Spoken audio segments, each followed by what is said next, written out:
Obrigada, Zilma. Boa tarde a todos. Meu nome é Poliana, sou enfermeira e membro pesquisadora do CEPAD. Para quem está participando hoje com a gente pela primeira vez, o CEPAD é um centro de estudo e pesquisa sobre álcool e outras drogas, interconexões.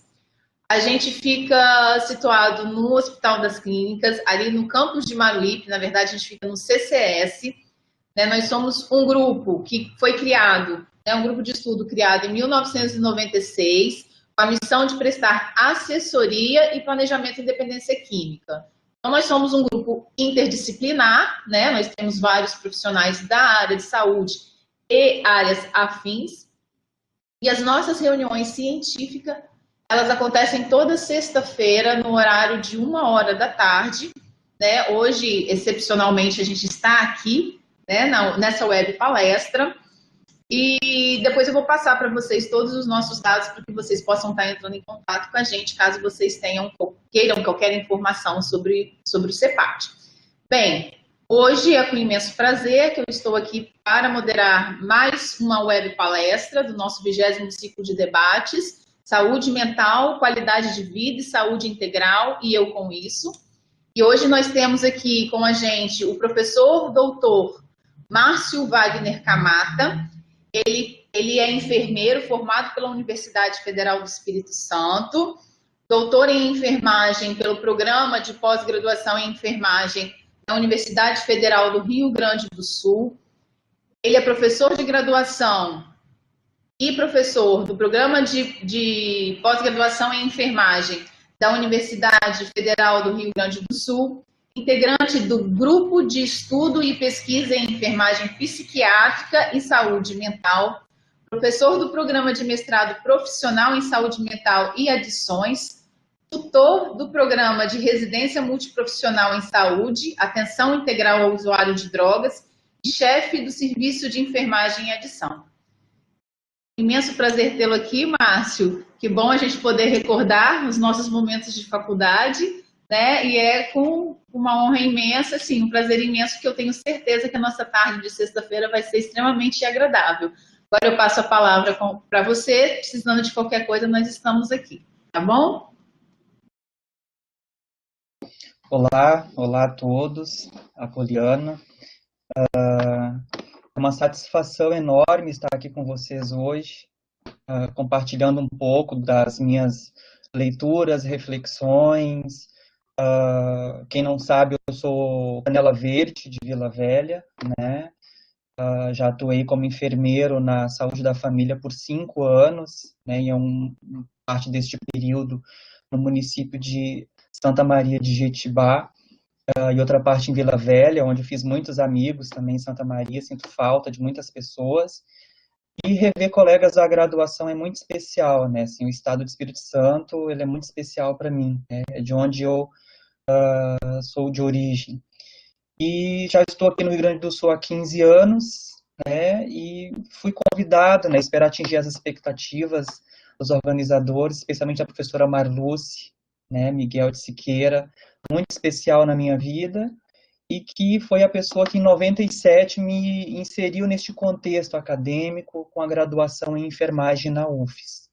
Então é com grande satisfação que eu estou aqui hoje e espero, né, de alguma forma contribuir com algumas reflexões, né, sobre este contexto da saúde mental em tempos de pandemia, né, qual é o nosso papel, que implicações eu tenho neste processo.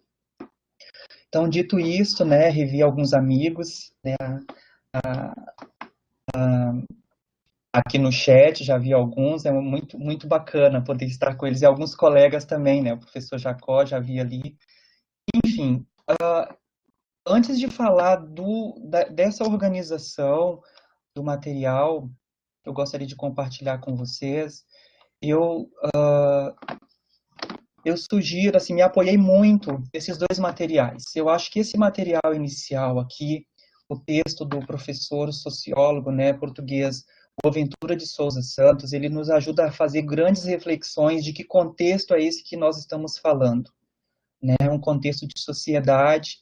Ele faz uma reflexão muito importante neste livro, A Cruel Pedagogia do Vírus. Eu recomendo, é um texto muito fácil leitura e que nos ajuda a pensar para além do tecnicismo ou de um manual de procedimentos de o que fazer e o que não fazer.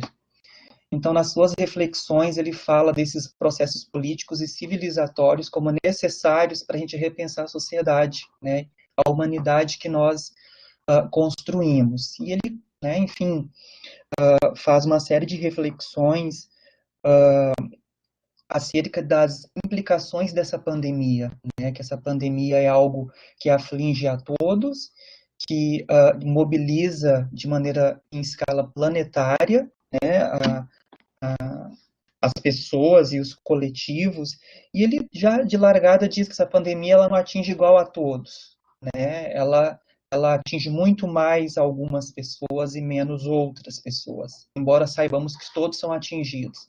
Eu acho que essa reflexão que ele traz, ela é muito provocadora e nos ajuda a pensar para além do pragmatismo. Então ele traz assim, que essa pandemia ela acaba evidenciando as desigualdades sociais, né, as desigualdades e as vulnerabilidades que já existiam. Muito interessante quando ele disse que já existia uma série de quarentenas, de privações, de isolamentos e restrições, e que essa quarentena que é tão veiculada e explorada pela mídia, ela acaba sendo uma quarentena dentro de outras quarentenas. E essa reflexão ele faz, que é muito, atinge-se muito as mulheres, aos trabalhadores informais ou com vínculos precários, que não têm como ficar em casa, ele tem que buscar o seu sustento, a população em situação de rua, moradores de grandes conglomerados como palafitas, favelas, ele cita exemplos do Brasil, inclusive, pessoas com problemas com transtorno mental, né, idosos. Então, eu sugiro fortemente essa leitura porque ela nos ajuda a pensar que é neste contexto que nós nos encontramos. Inclusive, ele traz que esse problema da pandemia ele virá outros, e esse é agudo, ele está posto. Mas existem outros problemas mais insidiosos em escala planetária, como os problemas ecológicos e climáticos. Então, é uma boa leitura, fica essa recomendação, como contexto. E um outro apoio de texto que eu trouxe aqui é uma produção, né, do Comitê Especializado em Tragédias e Emergências Humanitárias, que foca justamente sobre a saúde mental e o apoio psicossocial, né, o IACS. Esse manual ele foi revisado recentemente e já está disponível na internet. Eu deixei aqui explícito para que vocês possam acessá-lo. Então, embora o tom da nossa conversa aqui hoje vai ser mais em torno de algo da teoria à saúde mental em tempos de pandemia, da teoria à prática, ele traz também um tom pragmático, mas eu queria que vocês tivessem esse pano de fundo como algo relevante. E na medida do possível nós vamos conversar um pouquinho ao longo da nossa conversa. Então, esse contexto que é trazido aqui, né, que foi falado que o mundo experimenta, é de uma emergência global, né, assim, de ameaça à vida, de provocações no plano de subsistência humana e também no plano psicossocial de a gente conectar com a nossa dor, com a nossa possível finitude. E isso nos desorganiza, isso nos mobiliza. Ao passo que a gente é bombardeado com muitas informações o tempo todo, né, seja midiática ou por necessidade de entender o que está acontecendo, nos gera muita angústia, ao passo que, às vezes, essas faltas de informações claras e verídicas nos gera também muita ansiedade. Então, assim, se eu sei pouco e não sei o suficiente, me gera ansiedade. E quando eu sou bombardeado com muitas informações, me deixa muito angustiado, porque afinal, o que eu faço diante de tudo isso? Então, isso tudo dialoga fortemente com os aspectos da saúde mental. Né? Então, milhões de pessoas neste momento estão ansiosas, tristes, deprimidas, com medo, né? Sentindo-se ameaçadas, né, de um contágio, ou de transmitir para alguém que seja querido, especialmente no âmbito dos serviços de saúde, isso é muito recorrente, esse discurso. O isolamento ou o distanciamento, né, as próprias restrições, esta angústia, como já comentei, a incerteza sobre a vida, sobre o que vai vir, e os problemas de subsistência. Então, essa doença, ela está gerando um estresse na população enorme, seja pelo risco da contaminação, em meio ao clima de incertezas, de isolamento, desamparo. Pessoas que já tinham um quadro predisponível, né, de desenvolver um transtorno, nessa situação ela pode ser precipitadora, né, um transtorno psiquiátrico.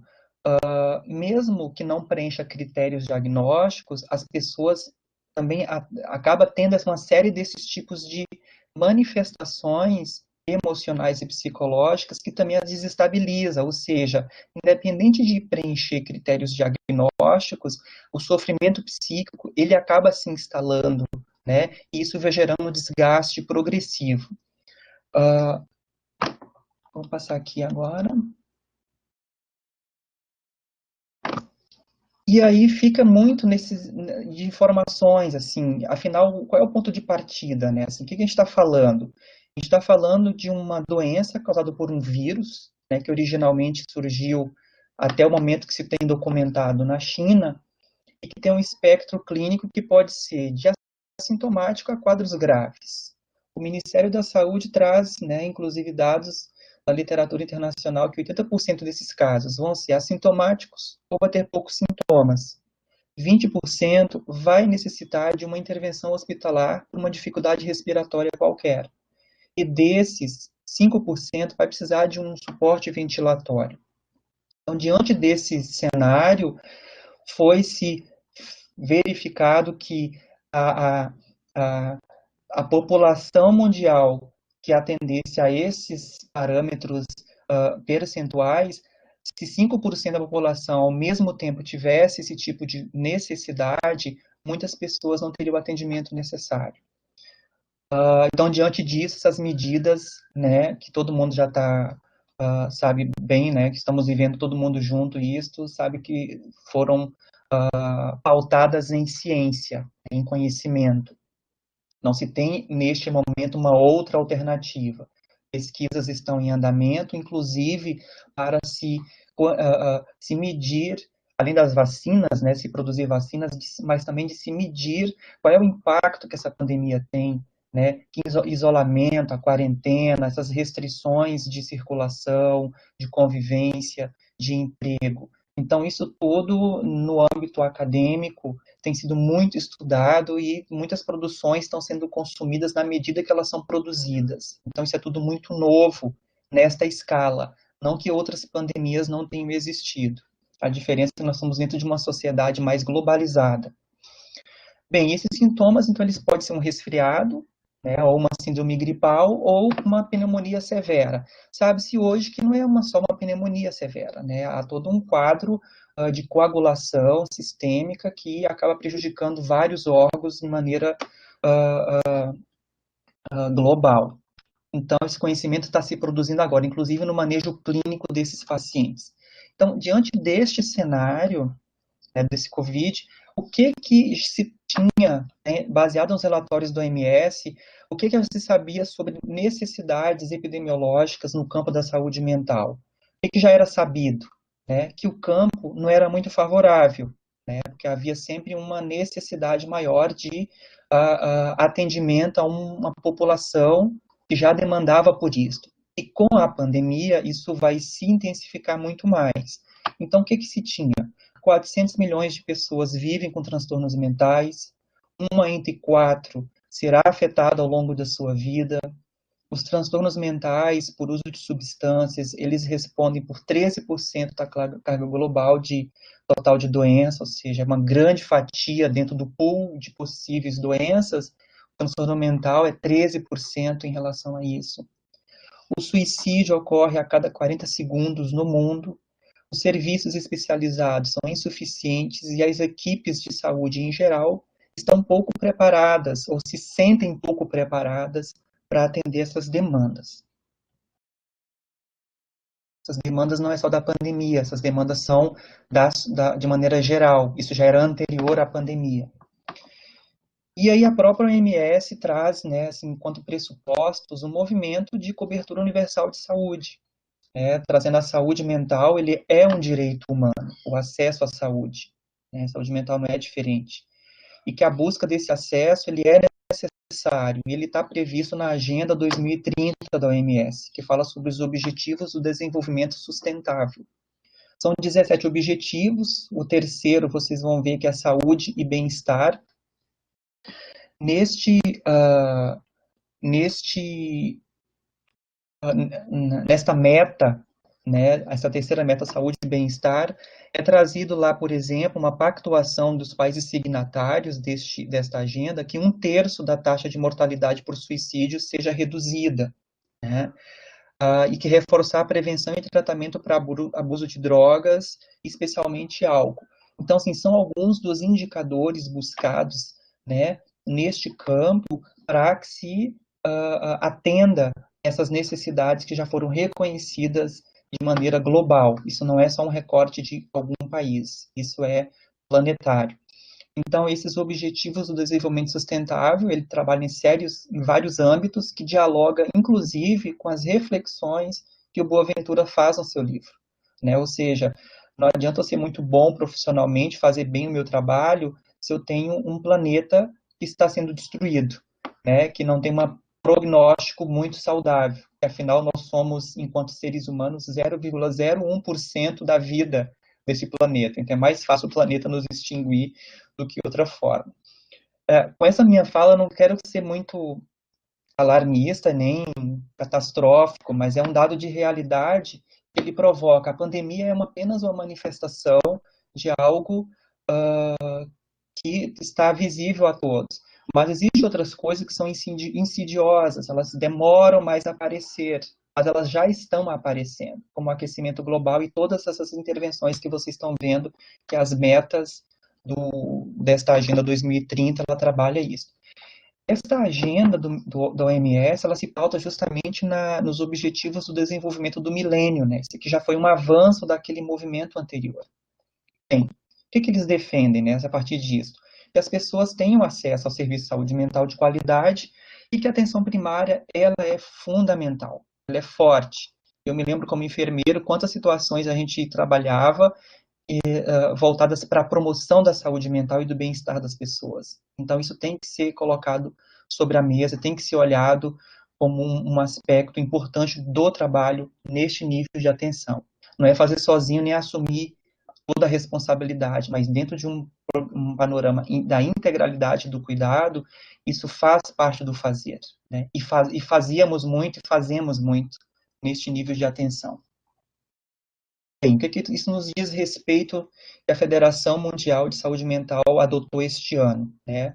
No Dia Mundial da Saúde Mental é um momento em que há um convite para conscientizar a comunidade global sobre as situações críticas, a agenda crítica, né, do mundo no momento. E não poderia ser diferente trazer a pandemia da Covid. Então, o lema deste ano é saúde mental para todos, né, maiores investimentos e maiores acessos. Isso dialoga super bem com essas necessidades que nós estamos discutindo agora, a evidência em que a área da saúde mental tomou, o que é uma oportunidade de parcerias e colaborações entre serviços e profissionais, necessidades de investimentos políticos, sem dinheiro também não dá para fazer muita coisa, mas é necessário esse olhar atento, e também buscar soluções criativas, né? Às vezes a gente se pauta nos manuais, mas a cultura local, os recursos locais, eles vão ter uma potência muito grande para que os objetivos de um cuidado integral sejam alcançados neste âmbito. Então, este é a grande discussão mundial nesse momento. Mais investimentos para todos, mais investimentos e maior acesso. Isso é uma curva que ficou clássica, né? Uma curva que está conhecida no mundo, que fala muito da quarta onda. Vocês vão ver aqui, né, que a quarta onda diz respeito especialmente às questões psiquiátricas. Ela vai num crescente contínuo, né? Ou seja, enquanto a primeira onda nós temos ali, né, um quadro de pandemia, uma mortalidade e morbidade causada pela Covid, alta ocupação hospitalar, né? No segundo momento, paralelo a esse, já começa a subir as necessidades de atendimento no âmbito da saúde mental, devido aos traumas, às experiências ruins né, vivenciadas por esse período, por problemas econômicos, problemas de sofrimento e exaustão no trabalho e outros transtornos, né, que a gente sabe, além daquele sofrimento psíquico, nós já ressaltamos no início, tem também as questões voltadas para os transtornos psiquiátricos, principalmente ansiedade, depressão, transtorno do estresse pós-traumático, STEPT, e o abuso de substâncias. A segunda onda fala sobre justamente a superlotação e os colapsos do serviço, então outras situações não estão sendo atendidas, né? E a terceira onda diz respeito aos pacientes com doenças crônicas, né? Essas necessidades que foram proteladas, isso também vai repercutir sobre a morbidade e mortalidade dessas pessoas, ou seja, situações de hipertensão diabéticos que podem se agravar e situações de morte por necessidade de cirurgia, de atendimentos de outra natureza. Bem, vocês vão ver que a saúde mental está colocada aqui como uma necessidade que vai vir e permanecer, né? Já era necessária, agora acaba sendo mais ainda. Quais são os fatores de proteção em saúde mental?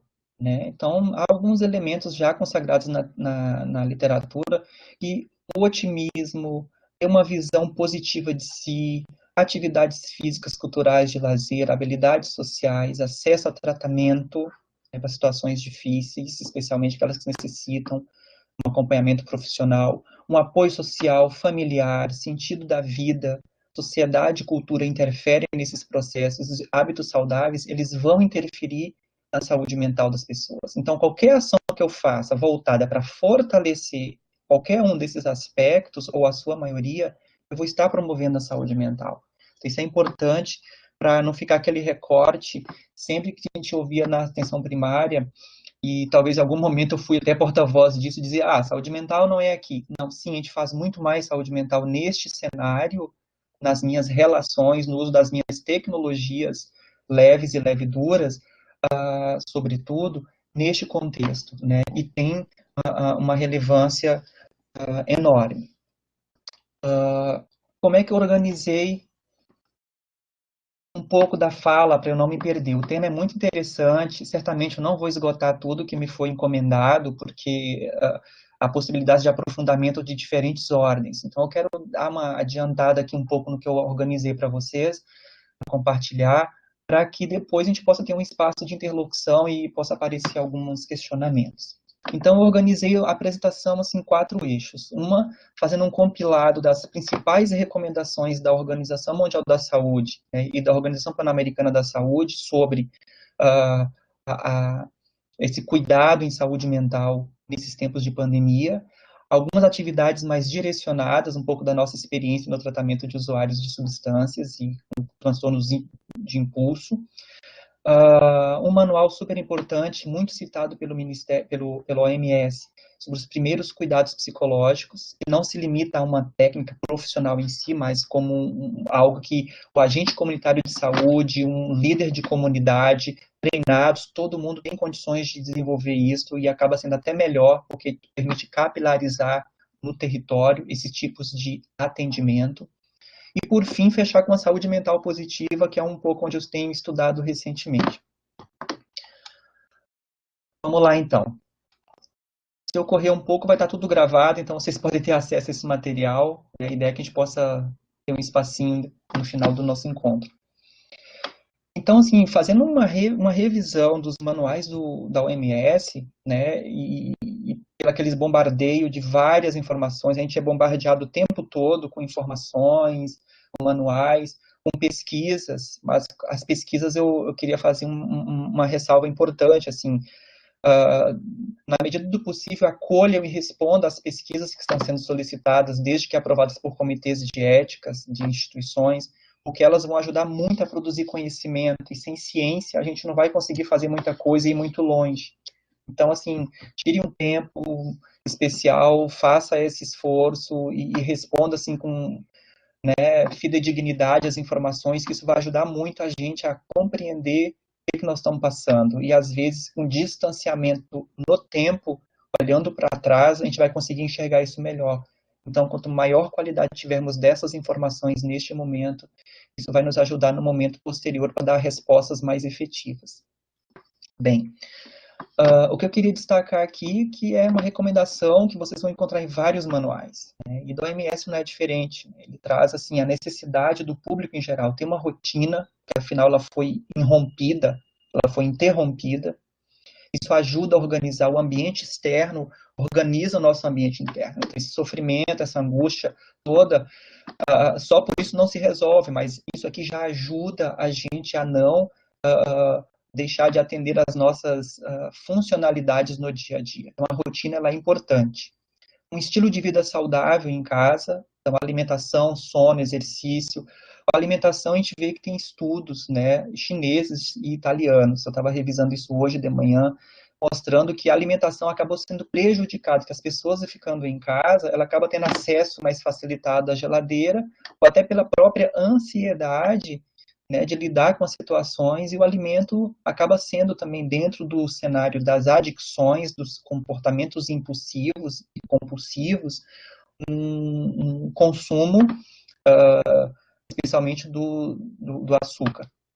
Então, um consumo mais exagerado. Então, estar atento a esses estilos saudáveis de sono, exercício, alimentação, ele ajuda a enfrentar este processo. Converse com as pessoas em que confie, amigos e familiares. Mantenha esses contatos sociais de diferentes formas, né? Nós estamos aqui agora fazendo uma interlocução com várias pessoas e em vários locais mais inusitados, no carro, no trabalho, em casa. Estou em casa, por exemplo, né? Em outros tempos jamais a gente faria isso. Então, mas é possível fazer esses contatos, né, usando essas mídias sociais. Evite usar álcool, tabaco ou outras substâncias, especialmente para lidar com as emoções, né? Esteja atento às suas emoções. Como é que eu lido, né, com a ansiedade, com a tristeza, com a angústia? Então, a substância, ela anestesia, ela não resolve. Então, esteja atento a esses hábitos de consumo.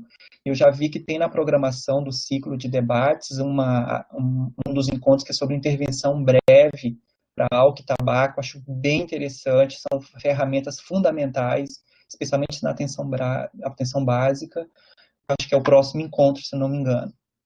Então fica assim, tem o que fazer, né? E aquelas reflexões ajudam justamente a gente não prejudicar nosso cenário da saúde mental, nosso, né, individual ou coletivo.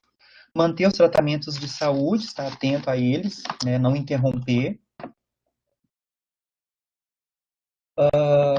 Utilizar informações confiáveis, né, limitar o tempo de exposição às notícias desnecessárias. Então, se eu ligar a televisão agora, vai estar falando dados e dados, é de manhã, é de tarde, é de noite. Então, ficar em isolamento em casa, o distanciamento, ou ficar o tempo todo buscando essas informações, isso vira uma tortura, né? E também tem estudos mostrando justamente isso. Estava revisando hoje igual, e fala bem uma coisa interessante, que fala assim, ó, populações de baixa renda e que tem uma grande exposição negativa, informações midiáticas, né, é mais prejudicial do que o próprio fato de ficar em quarentena em casa. Então, isso vocês vão ver que isso vai ter um impacto maior para quem tem baixa renda, para quem está sendo o tempo todo exposto a essas informações negativas e que acaba sendo mais danoso. É um estudo transversal que ele vai ter uma continuidade até abril de 2021. Achei isso bem interessante, que depois ele vai acabar comparando como é que isso se comporta ao longo do tempo. Então, cuide-se, veja informações até 2 vezes por dia e está de bom tamanho. Ultimamente não tenho nem visto todo dia, na verdade. Exercer o altruísmo, rede solidária, se possível, isso ajuda muito, essa atitude pró-social.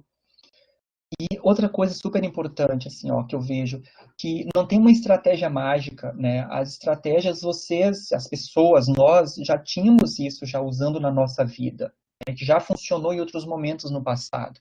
Então, na verdade, é tu se dar conta delas e resgatá-las e fortalecê-las, né? Então, se eu lido melhor de uma forma, frente ao estresse, com massagem, automassagem, com música, com dança, enfim, eu vou usar destes recursos agora, especialmente, para enfrentar esses momentos de tristeza, de angústia, né, de enfim, de isolamento, de reflexivo.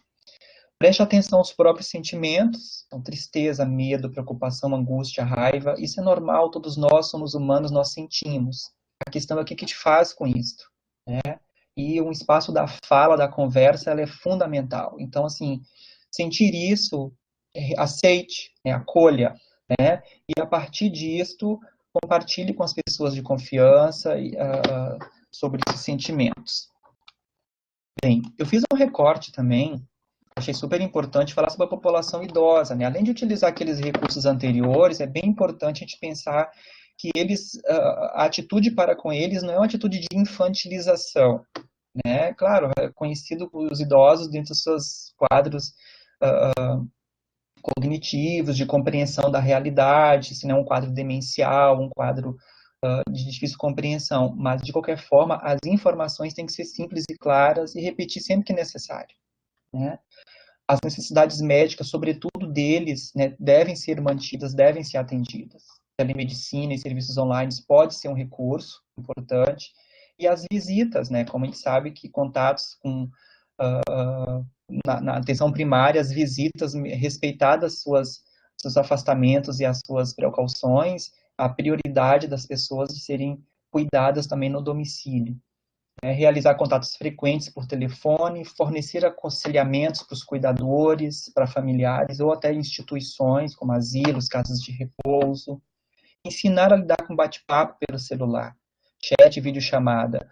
É divertido isso que sempre que eu falo com minha mãe, ela sempre se enrola lá com clica aqui, clica colar, mas sempre dá certo a conversa. Então, isso é uma estratégia boa também, inclusive, de fornecer um espaço de diálogo e de possibilidade de busca de ajuda também, que eles possam buscar, seja para comprar comida, para chamar alguém, pedir ajuda, né, chamar um táxi, né, enfim, conversar com o filho, matar a saudade de falar com alguém. Então, eles têm que estar atento a esse grupo, especialmente que é o grupo que se sente muito mais vulnerável pela própria exposição midiática e pelas características do vírus também, né, de gerar mais danos nas populações mais idosas.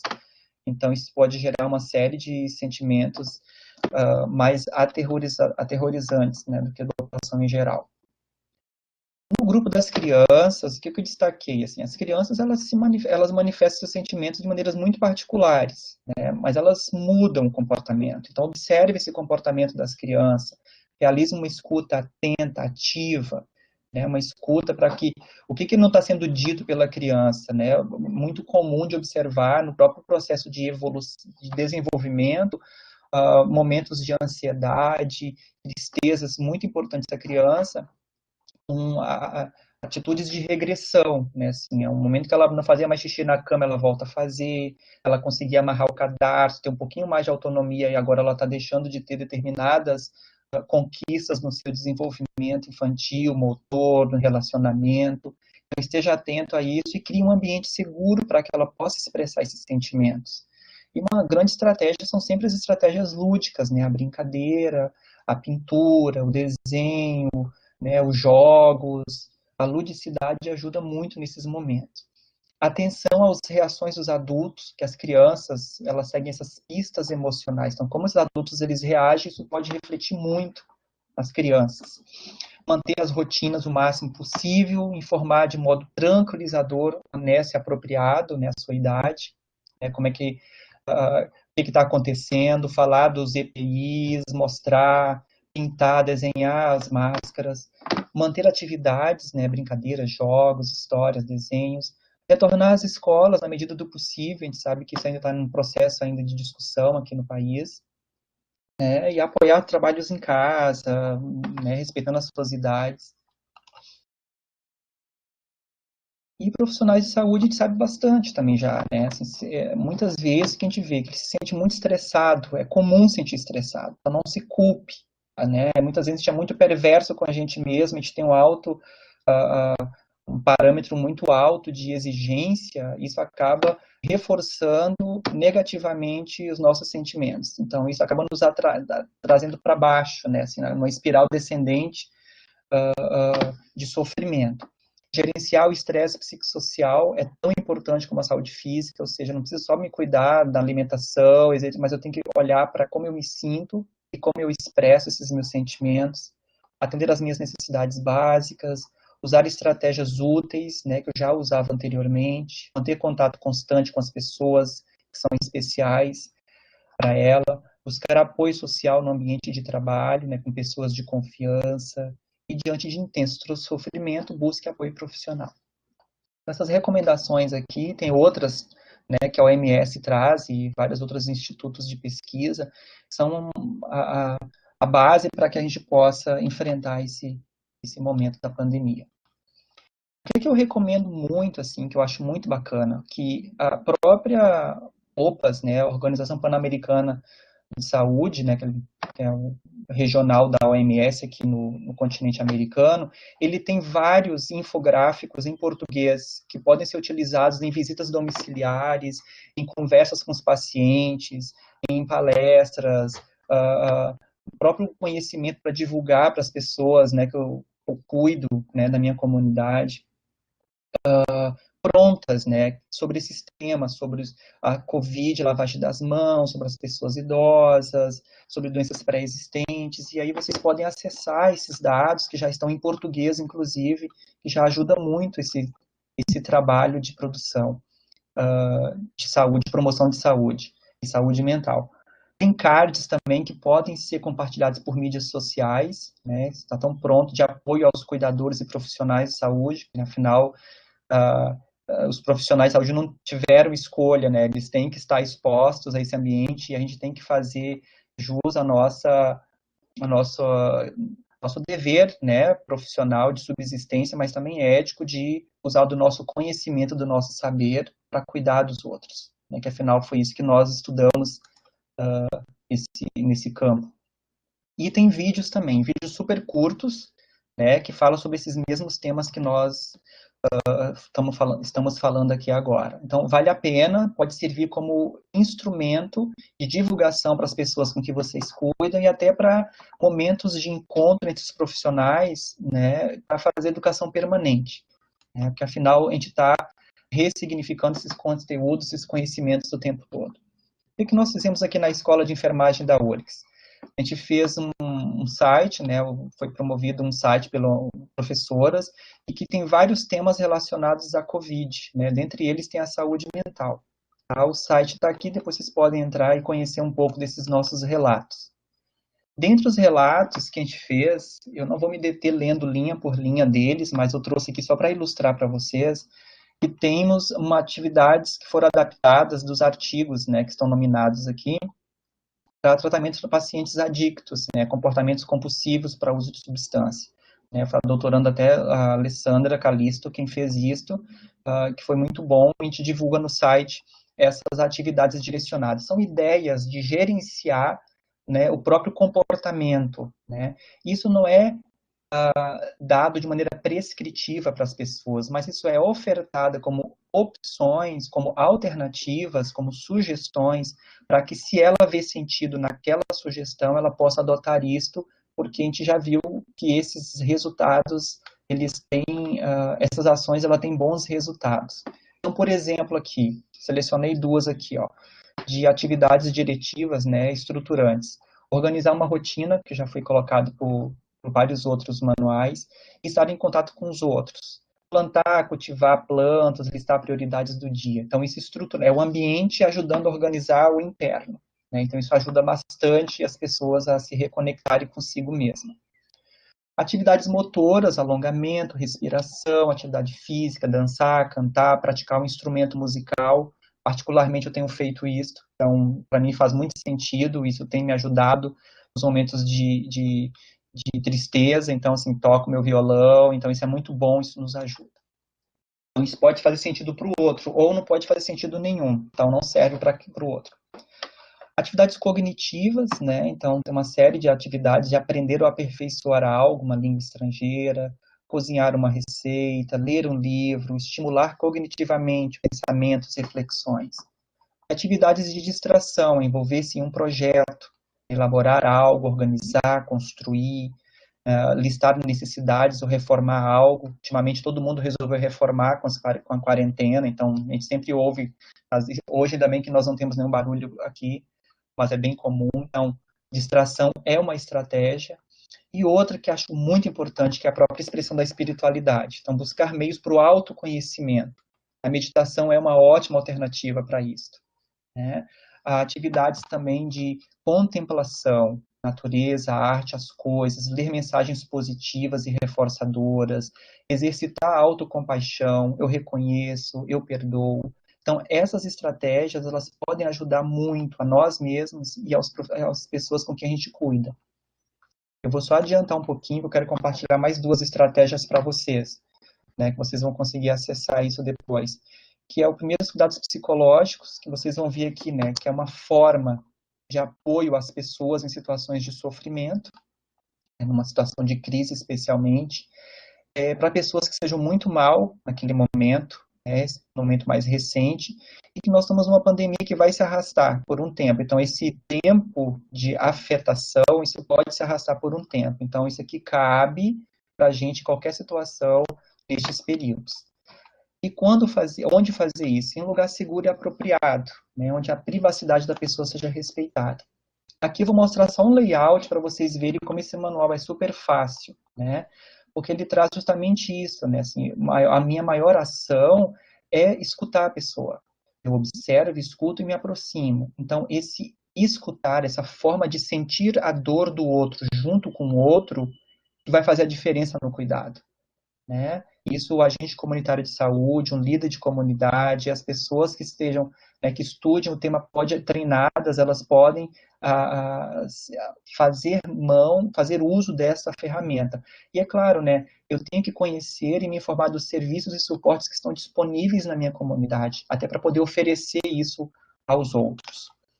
Então, o layout dele é muito bacana, que vai mostrar assim, seja honesto, confiável, respeite o direito das pessoas, esteja atento às suas preferências, né, respeite a privacidade, a sua história, comporte-se apropriadamente à cultura, à idade, ao gênero. Então, isso é muito utilizado em situações de crise. Fica a recomendação, acho que é um tema super relevante para a educação permanente. E, por fim, vou trazer aqui nos próximos 5 minutinhos para a gente encerrar, a saúde mental positiva, né, que é um construto teórico da década de 60, em que a professora Maria Teresa Canuti, né, da Espanha, lá de Barcelona, na década de 90, estruturou na sua tese esse decálogo, né, da saúde mental positiva. São 10 recomendações que ela faz. Ela diz que não tem contraindicação, e que esse referencial tem sido muito estudado pelo um professor, Carlos Cerqueira, né, da Universidade do Porto, em Portugal, e que tem sido muito interessante olhar para esses referenciais. Então, ele diz assim, ó, o que é essa saúde mental positiva? É estar e sentir o melhor possível, ou seja, não é igual para todos, né, o melhor possível nas circunstâncias específicas em que se encontra, interpretando e aceitando a normalidade de muitos dos nossos pensamentos, sentimentos e comportamentos. Esse referencial, ele é dinâmico, né? Ele se opera em um modelo multifatorial de 6 fatores, né? Vocês estão vendo eles listados aqui. Não é o objetivo do aprofundamento neste tema, mas o que eu quis trazer aqui nessa apresentação? Esse decálogo que a professora Maria Teresa sugere, são 10 recomendações, né, inspirado até numa apresentação do professor Carlos Cerqueira. Até eu coloquei assim, fiz uma tradução literal da professora Maria Teresa, né? Mas eu usei um layout bem parecido com o professor Carlos Cerqueira usou numa apresentação que ele fez. Então, quais são essas recomendações dela para a gente poder encerrar nossa fala? Primeiro, valorize positivamente as coisas boas que se tem na vida. Isso é fundamental. São as pequenas coisas que essa positividade existe. Coloque amor nessas atividades comuns, né? A felicidade está escondida nesses detalhes do dia a dia. Então, você não tem que enfrentar todas as atividades da vida como um castigo, com indiferença, andar de ônibus, trabalhar. Eu posso fazer determinadas ações e olhar a beleza dessas ações e me divertir com ela, colocar humor nessas ações. Ela recomenda também que não seja muito duro com você mesmo ou com os outros. Então, tolerância, compreensão e flexibilidade são importantes a gente utilizar isso. E nós, muitas vezes, somos perversos com a gente mesmo, não é nenhum outro. Não deixe que as emoções negativas bloqueiem a sua vida. Então, assim, manejar a raiva, lidar com ela, é um aprendizado também. A gente aprende isso, né? Então, ela recomenda que isso é muito bom. O quinto, tome consciência dos bons momentos que acontecem na sua vida enquanto eles estão acontecendo. Porque depois vai se tornar uma memória. Então, assim, menos selfies, menos registros das coisas e mais experienciar com intensidade as coisas enquanto elas estão acontecendo. Porque senão a gente se preocupa muito com as fotos e com os selfies, com o Instagram, e vende uma imagem que às vezes a gente não consiga nem sentir e saborear no momento que ela aconteceu de fato. Então, ela coloca isso, me fez essa reflexão de imediato. Não tenha medo de chorar e sentir, né? Assim, esses sentimentos de desilusão e tristeza, eles são parte da vida.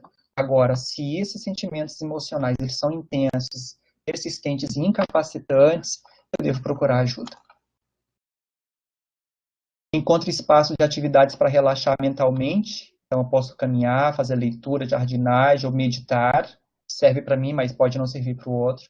Tente resolver esses problemas que surgem, né? Ou seja, se os problemas se acumulam, a saúde mental ele pode estremecer. Então, enfrentar os problemas faz parte também de um bom desenvolvimento.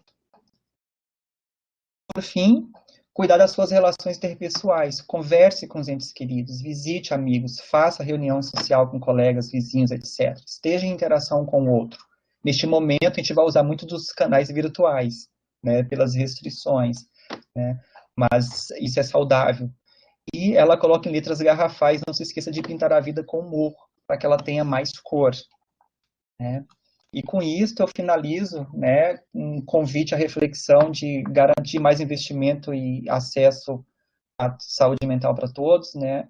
Que esse momento ele pode ser uma oportunidade de parcerias, né, investir na própria área da saúde mental, de estimular e reconhecer a resiliência dos indivíduos e comunidades, e muitas vezes as próprias comunidades descobriram como fazer isso sem apoio profissional nenhum. Então nós temos que aprender com as comunidades, na verdade, e refletir e agir, né, sobre soluções criativas e intervenções, apesar do distanciamento. Então, eu acho bacana que a própria Federação Mundial de Saúde Mental traz assim, ó, não vamos deixar ninguém para trás, a gente quer todo mundo junto. Eles colocam essa foto aqui emblemática de representar a todos. Bem, eu espero que essas minhas reflexões possam ter ajudado a vocês a pensar em algumas coisas. Estou aberto a questionamentos, tá, Poliana? Se vocês quiserem trazer algum questionamento, eu não consegui acompanhar o chat enquanto isso. As referências estão aqui e agradeço o convite novamente, estou disponível para esse diálogo seguir.